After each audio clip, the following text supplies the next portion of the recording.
बिहार में एक बार फिर से लोकतंत्र का सबसे बड़ा पर्व दस्तक दे चुका है। जैसे जैसे विधानसभा चुनाव की तारीखें करीब आ रही हैं, राज्य का सियासी पारा चढ़ता ही जा रहा है। हर गली, हर नुक्कड़ और हर चौक चौराहे पर अब चुनावी चर्चा आम सी हो गई है।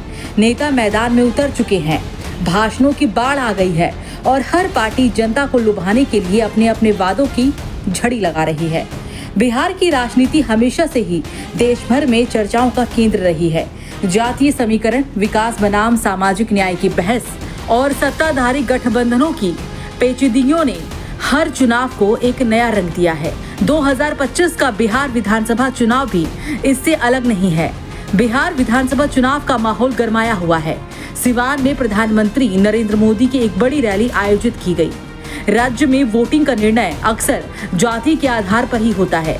यहाँ हर बात का फैसला जाति ही करती है। इस बार चुनाव में महागठबंधन बना एनडीए की सीधी टक्कर देखने को मिल रही है। सत्तारूढ़ गठबंधन अपनी उपलब्धियां गिनाने में जुटा है, तो वहीं विपक्ष महंगाई, बेरोजगारी और भ्रष्टाचार जैसे मुद्दों को लेकर हमलावर है। छोटे दल भी इस बार समीकरण बदलने की ताक में है। चुनाव के ऐलान के साथ ही सभी प्रमुख दलों ने अपने अपने घोषणा पत्र भी जारी कर दिए हैं। युवाओं को नौकरी, किसानों को न्यूनतम समर्थन मूल्य, महिलाओं को सुरक्षा और शिक्षण संस्थानों में सुधार जैसे वादों की भरमार है। कुछ दलों ने जातिगत जनगणना और सामाजिक न्याय को भी प्रमुख मुद्दा बना लिया है। बिहार विधानसभा चुनाव 2025 की तैयारियां जोरों पर है, क्योंकि कल सिवान में मोदी की रैली ने स्पष्ट कर दिया कि चुनाव अब दूर नहीं। बिहार में मतदाता जाति के आधार पर वोट करते हैं और राज्य को राजनीतिक वैज्ञानिक एडवर्ड बेनफील्ड द्वारा अनैतिक परिवारवाद के पर्याय के रूप में ही देखा जाता है।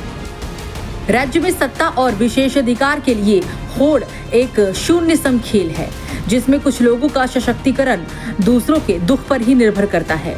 बिहार में जाति आधारित सामाजिक न्याय की राजनीति भी इसी स्वार्थ से ही प्रेरित है, जिससे ग्रामीण समाज के मध्य और निचले वर्गों के बीच रणनीतिक गठबंधन बने हैं।